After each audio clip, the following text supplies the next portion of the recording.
اچھا، حضرت عیسیٰ علیہ السلام کے بارے میں پھر مزید کہا جا رہا ہے وَمُصَدِّقًا لِمَا بَيْنَ يَدَيَّ مِنَ التَّوْرَاةِ وَلِأُحِلَّ لَكُمْ بَعْضَ الَّذِي حُرِّمَ عَلَيْكُمْ وَجِئْتُكُمْ بِآيَةٍ مِّن رَّبِّكُمْ فَاتَّقُوا اللَّهَ وَأَطِيعُونِ۔ ہر آنے والے نبی ان کی یہ ذمہ داری رہی ہے کہ ان سے پہلے جو بھی شریعت ہے اس کو نافذ کرنے کی کوشش کریں اور اسی کے لیے جد و جہد کریں، اور دوسرا کام ان کا یہ رہا ہے کہ اگر پہلے سے موجود شریعت کے عمل درآمد میں لوگوں نے کوئی تبدیلی کر رکھی ہے، کوئی تحریف کر رکھی ہے تو اس کی اصلاح کریں،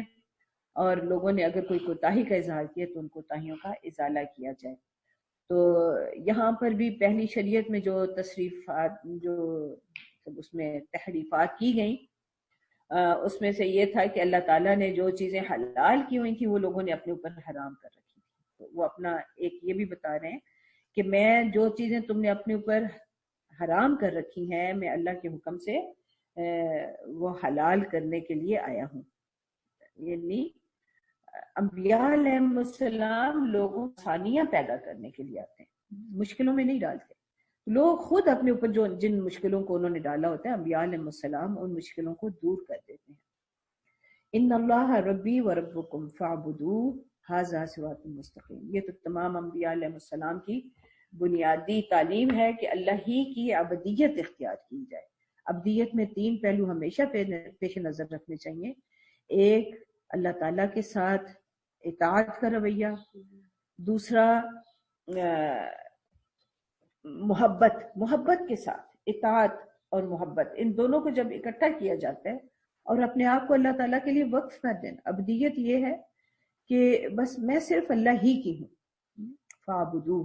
تو بندہ جو ہے وہ سارے تعلقات کو اللہ تعالیٰ کے ساتھ تعلق کے ماتحت رکھے اور اللہ کی محبت جو ہے وہ تمام محبتوں پر غالب ہو۔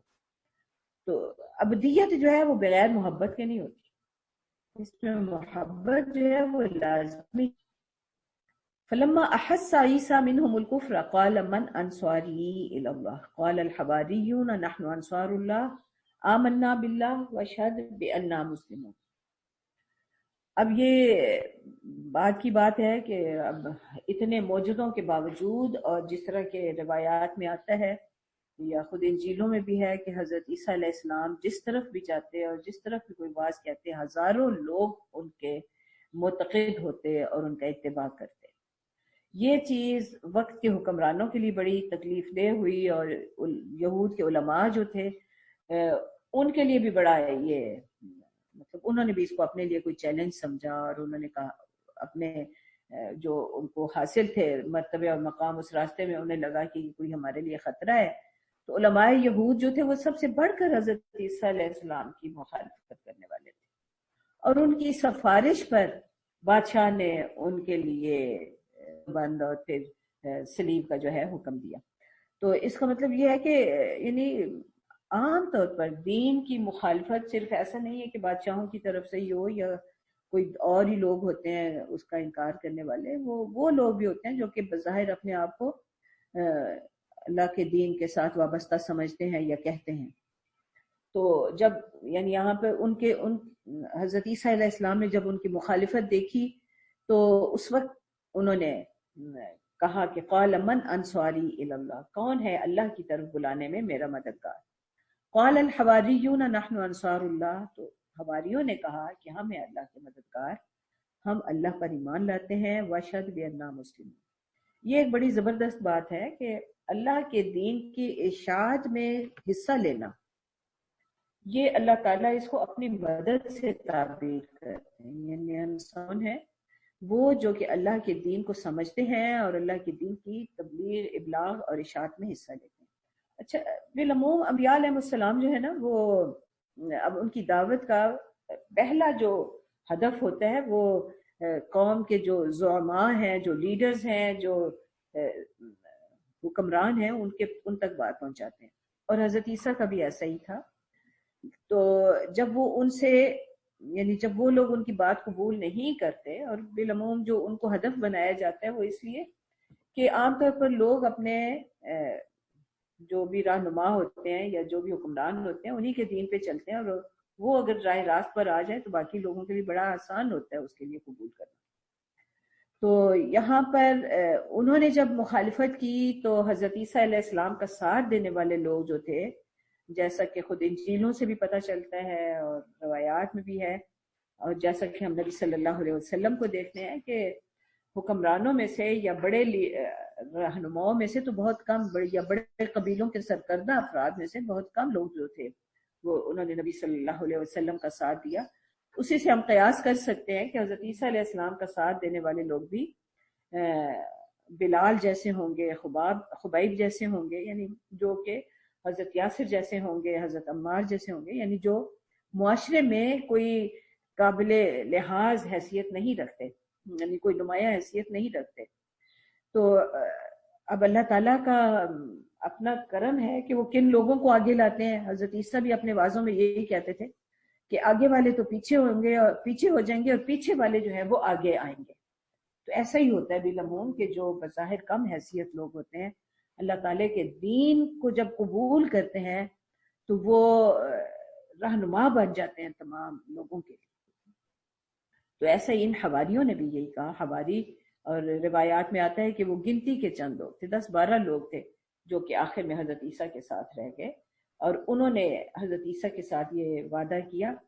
کہ ہم ہر حال میں آپ کا ساتھ دیں گے اور اللہ تعالیٰ اس دین کی اشاعت میں آپ کی مدد کریں گے، اور یہ وہ کہ اللہ کی مدد کرنے کے مترادف، فنحن انصار اللہ، ہم ہیں اللہ کے مددگار۔ ربنا آمنا بما انزلت واتبعنا الرسول فاکتبنا مع الشاہدین۔ اب انہوں نے دعا بھی کی کہ اے رب، ہم ایمان لاتے ہیں اس چیز پر جو آپ نے نازل کی، اور ہم رسول کا اتباع کرتے ہیں، تو آپ ہمیں گواہوں میں لکھ لیں۔ یعنی شہادت حق میں انہوں نے اپنا نام لکھوا لیا۔ وَمَكَرُوا وَمَكَرَ اللَّهُ وَاللَّهُ خَيْرُ الْمَاكِرِينَ۔ اس کے باوجود اب اس دور کے حکمرانوں نے اور زعماء جو تھے، یہود کے علماء جو تھے، ان سب نے مل کر حضرت عیسیٰ علیہ السلام کے خلاف چالیں چلیں، اور اللہ تعالیٰ نے ان کی چالوں کا توڑ کیا۔ جب اللہ کی مکر ہوتا ہے وَمَكَرَ اللَّهُ، تو اللہ لوگوں کی چالوں کو ختم کرنے والے ہیں، ان کا توڑ کرنے والے ہیں، اور اللہ ہی کر سکتے ہیں۔ اللہ تعالیٰ دوسری جگہ پہ کہتے ہیں چالیں تو لوگ ایسی چلتے ہیں کہ پہاڑوں کو اپنی جگہ سے یعنی پہاڑ اپنی جگہ سے ٹل جائیں،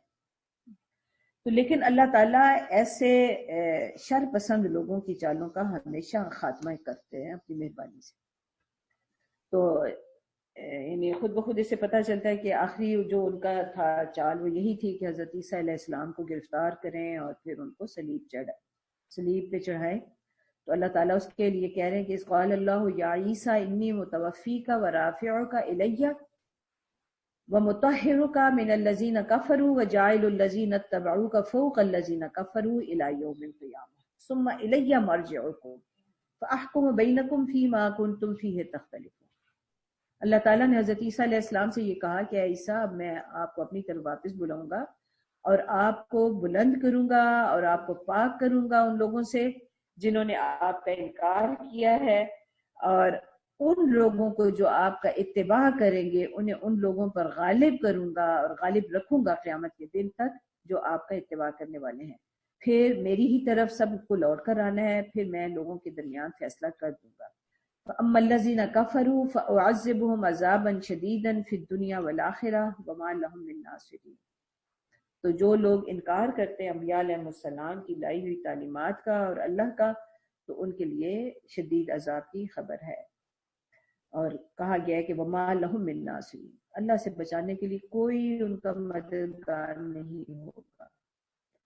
آپ کون ہوں گے؟ وَأَمَّا الَّذِينَ آمَنُوا وَعَمِلُوا الصَّالِحَاتِ فَيُوَفِّيهِمْ أُجُورَهُمْ وَاللَّهُ لَا يُحِبُّ الظَّالِمِينَ۔ کامیاب وہی ہوں گے جو ایمان اور عمل صالح رکھتے ہوں گے، ان کو ان کے بھرپور اجر مل جائیں گے۔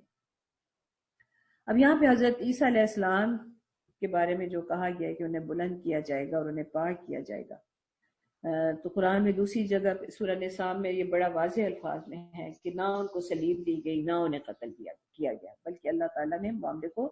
لوگوں پر مشتبہ کر دیا۔ تو جو ویسے روایات میں آتا ہے کہ کوئی کسی اور شخص کو یعنی اللہ تعالیٰ نے ان کی آنکھوں پر کوئی ایسی پٹی باندھی یا ایسا ان کو اندھا کیا کہ وہ حضرت عیسیٰ کے بجائے کسی اور شخص کو عیسیٰ سمجھ کر یا اس کی شکل ایسی اللہ نے بنا دی ہے، کیا ہوا؟ تو وہ کسی اور کو انہوں نے چڑھایا اور اپنی دانش میں وہ یہ سمجھتے رہے کہ حضرت عیسیٰ کو صلیب پہ چڑھایا گیا۔ تو اللہ تعالیٰ نے صاف اس کا انکار کیا ہے کہ حضرت عیسیٰ کو نہ تو صلیب دی گئی، نہ انہیں قتل کیا گیا،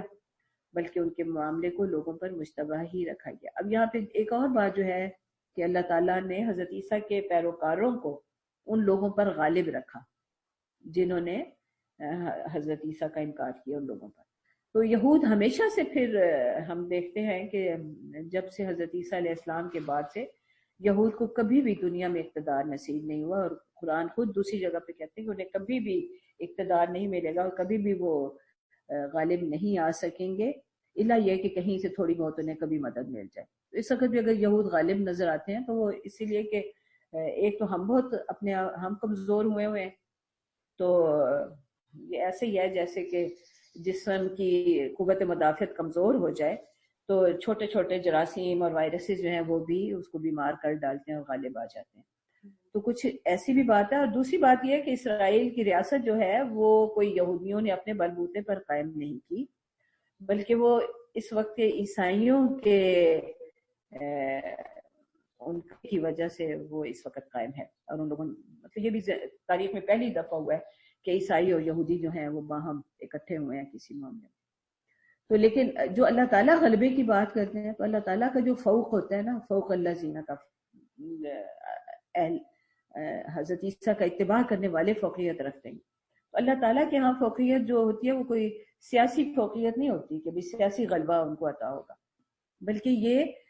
جو اللہ تعالیٰ کے شروع سے ہم بات کریں کہ اللہ تعالیٰ کا اپنا ہی عطا کردہ امامت کا منصب ہے اور فوقیت اسی معاملے میں ہوتی ہے۔ تو فوقیت بہرحال اہل ایمان ہی کو حاصل ہوگی، اور یہاں آگے بتا بھی دیا گیا کہ جو ایمان اور عمل صالح رکھتے ہیں انہیں ہی بھرپور اجر ملتے ہیں، اور اصلاً تو وہی غالب ہوتے ہیں۔ تو غلبہ جو ہے اسے یہ نہیں سمجھنا چاہیے کہ وہ ہمیشہ کوئی سیاسی غلبہ ہی اس سے مراد ہوتا ہے۔ ذالک نتلوہ علیک من الآیات والذکر الحکیم ان مثل عیسیٰ عند اللہ کمثل آدم خلقہ من تراب ثم قال له کن فیکون۔ اب اللہ تعالیٰ اس غلط فہمی کی بھی ازالہ کرتے ہیں کہ لوگ حضرت عیسیٰ کی جو عام رواج سے ہٹ کر، عام طریقے سے ہٹ کر جو پیدائش ہوئی ہے تو وہ کوئی خاص بات نہیں ہے۔ کہتے ہیں کہ آدم کی مثال بھی ایسے ہی ہے، وہ تو بلکہ دوسری جگہ ہے کہ ان کے تو نہ ماں تھا نہ باپ، تو اللہ تعالیٰ اگر اس طرح ایک بنا سکتے ہیں، تخلیق کر سکتے ہیں ایک فرد کو، ایک آدمی کو، تو ان کے لیے کیا مشکل ہے کہ وہ بغیر باپ کے ایک بیٹا جو ہے وہ پیدا کر دیں۔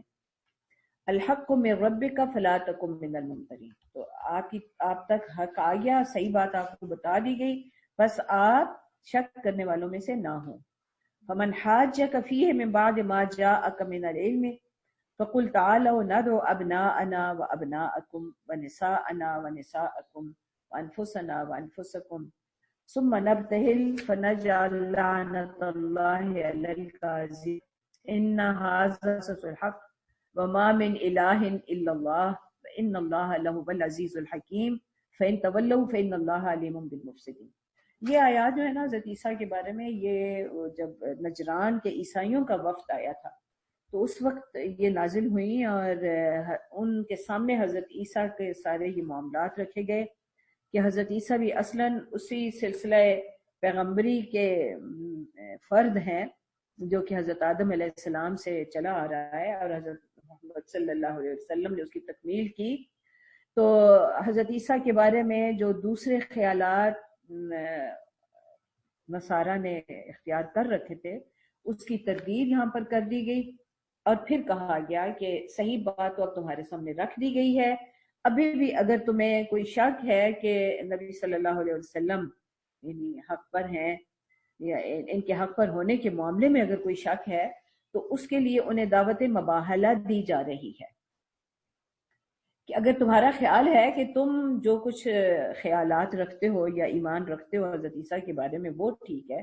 اور تم نبی صلی اللہ علیہ وسلم کی نبوت کا اقرار نہیں کرتے، تو پھر چلو اور ایک مباہلہ کر لیتے ہیں۔ اور مباہلے سے یہ مراد ہوتی ہے، اس کا مطلب تو یہی ہے کہ اللہ تعالیٰ سے ایک خاص درخواست کرنا بالکل یکسو ہو کر، تو وہ یہ کہ اس کا صحیح طریقہ یہی ہے کہ ہم ایک کھلے میدان میں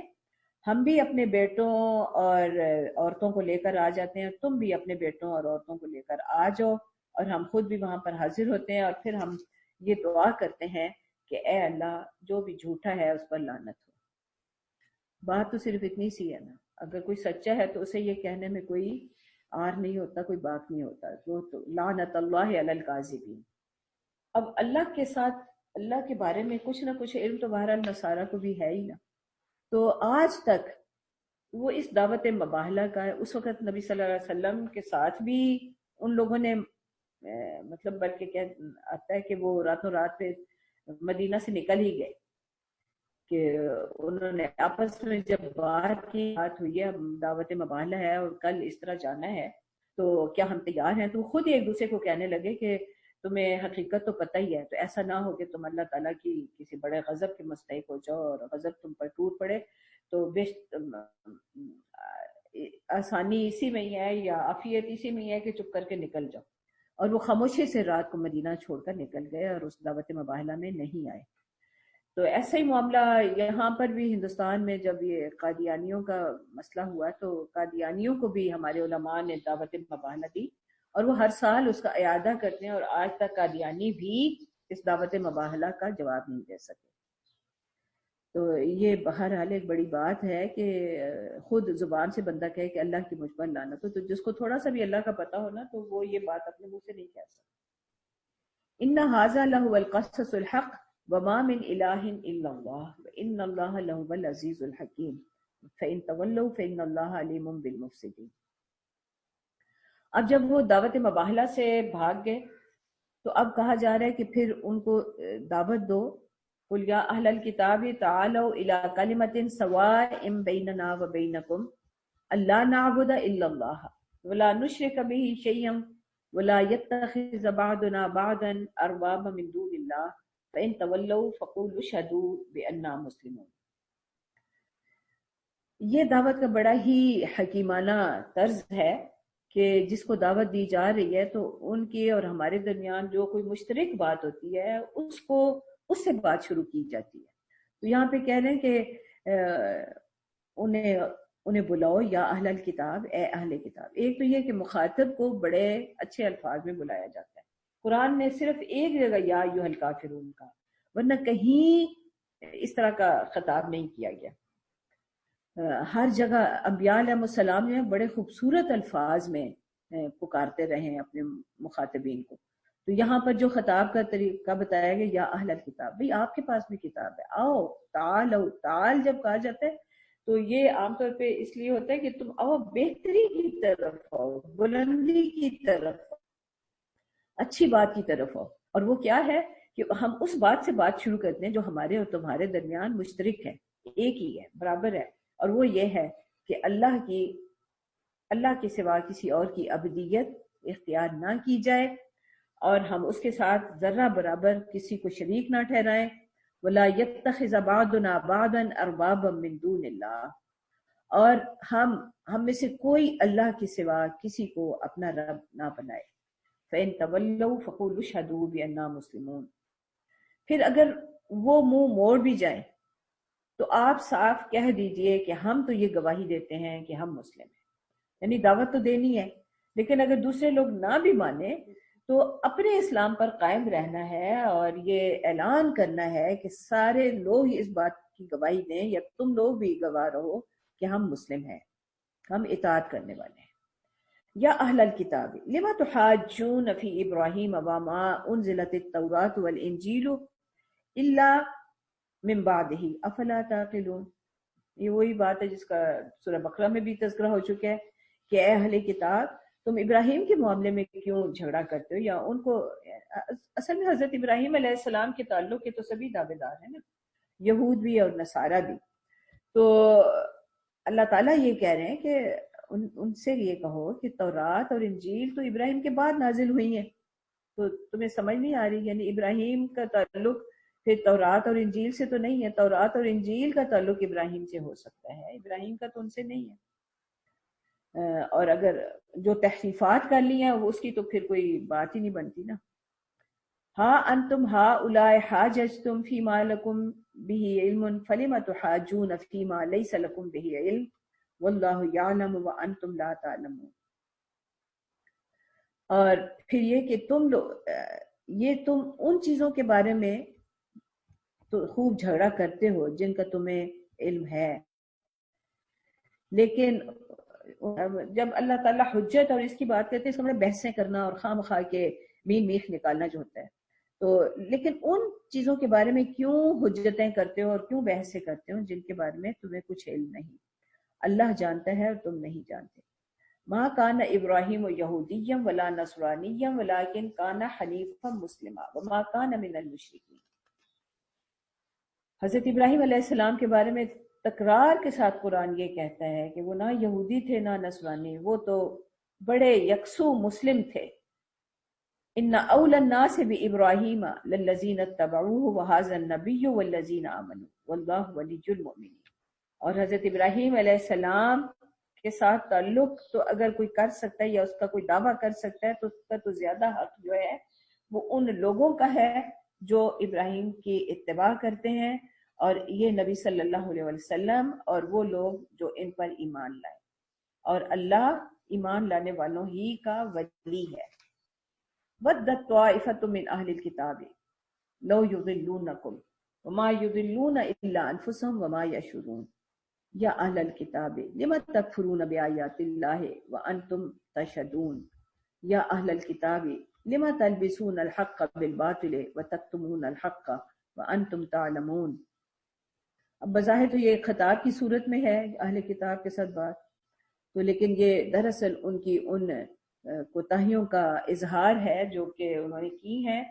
کہ تم ان کی خواہش تو یہ ہے کہ کوئی بھی جو ہے وہ بس سارے لوگ جو ہے نا ان کے ساتھ مل جائیں، جو وہ کہتے ہیں بس اس کو مانتے چلے جائیں. کہ ان کی بھی یہی خواہش ہے کہ وہ آپ کو بھی راستے سے ہٹا دیں. تو قرآن دوسری جگہ بھی یہی کہتا ہے کہ وہ آپ سے اس وقت تک راضی نہیں ہوں گے جب تک آپ اسلام کو چھوڑ کے یہودی یا نصرانی ہونے کا دعویٰ نہ کر دیں یا ان کے دین میں داخل نہ ہو جائیں. تو اللہ تعالیٰ یہاں پر کہہ رہے ہیں کہ تم کیوں اللہ کی آیات کا انکار کرتے ہو. یعنی ایک ان کی یہ کوتاہی ہے کہ وہ اللہ تعالیٰ کے احکام کو مانتے نہیں ہیں، حالانکہ وہ جانتے ہیں کہ اللہ کا صحیح حکم کیا ہے. یعنی ایک تو ہوتا ہے نا پتہ نہ ہو، کوئی ایسی نہیں ہے کہ جہالت کی وجہ سے یا اللہ علمی کی وجہ سے وہ اللہ کے احکام کا انکار کر رہے ہیں، بلکہ انہیں معلوم ہے کہ اللہ کے احکام کیا ہے، ان کی کتابیں موجود ہیں اور ان کے علماء جانتے ہیں، لیکن اس کے باوجود وہ اللہ کے احکام کا انکار کرتے ہیں اور حق اور باطل کو گڑبڑ کرتے ہیں اور حق کو جان بوجھ کر چھپاتے ہیں. اس میں ساری باتیں آ جاتی ہیں. مثلا نبی صلی اللہ علیہ وسلم کی بعثت کے بعد بڑے واضح علامت نشانیاں اور احکام جو تھے وہ موجود تھے ان کی کتابوں میں، تو ان سب کو انہوں نے جھٹایا اور چھپایا. وقالت طائفة من اہل الكتاب آمنوا بالذی انزل علی الذین آمنوا وجہ النہار واکفروا آخرہ لعلہم یرجعون ولا تؤمنوا الا لمن تبع دینکم قل ان الہدی ھدی اللہ ان یؤتی احد مثل ما اوتیتم او یحاجوکم عند ربکم قل ان الفضل بید اللہ یؤتیہ من یشاء واللہ واسع علیم یختص برحمتہ من یشاء واللہ ذو الفضل العظیم. یہ ان کا ایک اور طریقہ تھا کہ ظاہراً اہل ایمان کے ساتھ ملتے اور اظہار کرتے ہاں ہاں ہم بھی تمہارے ساتھ ہیں یا ایمان لاتے ہیں، اور پھر کسی دوسرے وقت اس کا انکار کر دیتے اور کہتے کہ ہاں ہم نے ان کو بڑی اچھی طرح دیکھ لیا، یہ لوگ ٹھیک نہیں ہیں. تو جب کوئی بندہ پہلے ایک جماعت میں شامل ہو اور پھر اس سے نکل آئے تو اس کی بات بڑی وقت رکھتی ہے کہ اس نے تو ان کو اندر سے دیکھ لیا، اس نے تو اس کو بڑی اچھی طرح وہ کوئی غلط ہے ہی تبھی اس لیے یہ ان کو چھوڑ کے آیا. تو نصارہ نے بھی یا اہل کتاب میں سے یہود و نصارہ دونوں میں سے کچھ لوگوں نے یہ حرکتیں بھی کی، اور وہ آپس میں یہی کہتے کہ جب تک یہ تمہارے دین پر نہ چلے ان کے ساتھ کوئی بات نہ کرو یا ان پر کوئی ایمان نہ لاؤ. اللہ تعالیٰ یہ کہہ رہے ہیں کہ ہدایت تو دینا اللہ کا کام ہے. اور جس طرح پہلے بات ہوئی ہے سورہ بقرہ میں کہ اصل میں تو ان کا جو حسد تھا کہ یہ نبوت جو ہے وہ ادھر کیوں آ گئی ہے، نبی صلی اللہ علیہ وسلم کو کیوں عطا ہو گئی ہے، تو اس وجہ سے وہ یہ حرکتیں اور باتیں کرتے تھے. تو اللہ تعالیٰ اس کے جواب میں ہمیشہ کہتے ہیں کہ ان الفضل بید اللہ یؤتیہ من یشاء واللہ واسع علیم یختص برحمتہ من یشاء واللہ ذو الفضل العظیم، کہ یہ نبوت کا فضل اور مہربانی اور رحمت اللہ تعالیٰ جس کو چاہے عطا فرمائے۔ اچھا، ومن اہل الکتاب من ان تأمنه بقنطار يؤديه اليك وان تأمنه بدینار لا يؤديه اليك الا ما دمت عليه قائما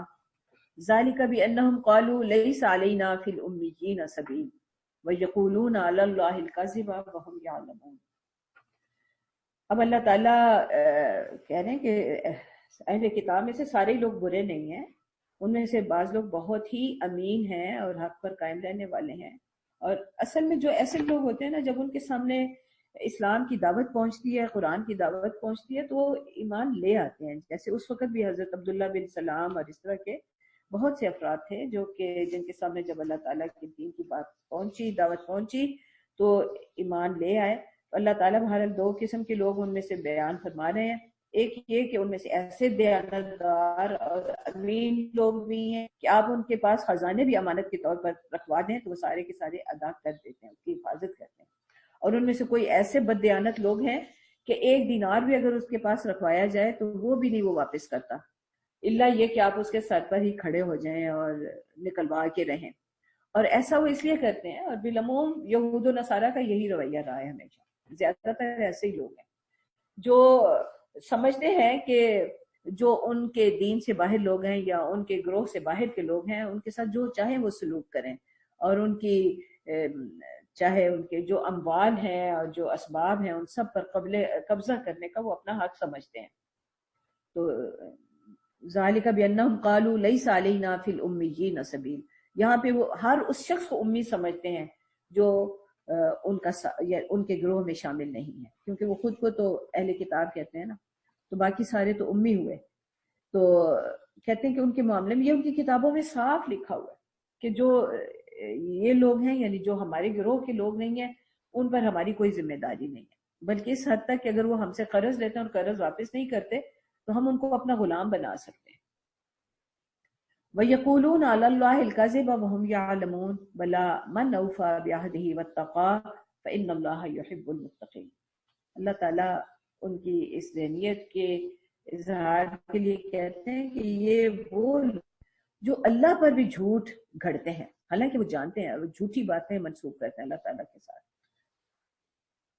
ہاں، جو بھی اللہ تعالیٰ کے ساتھ اپنے وعدوں کو پورا کرے گا اور تقوی اختیار کرے گا تو اللہ تعالیٰ کو ایسے ہی تقوی والے لوگوں سے محبت ہے۔ ان الذین یشترون بعہد اللہ وایمانہم ثمنا قلیلا اولئک لا خلاق لهم فی الآخرۃ ولا یکلمهم اللہ ولا ینظر الیہم یوم القیامۃ ولا یزکیہم ولہم عذاب الیم۔ تو ایسے لوگوں کے بارے میں جو اللہ تعالیٰ کے ساتھ وعدہ خلافی کرتے ہیں یا اللہ تعالیٰ کے ساتھ جو عہد کیے ہوتے ہیں ان کو دنیاوی مفادات کی خاطر چھوڑ دیتے ہیں، تو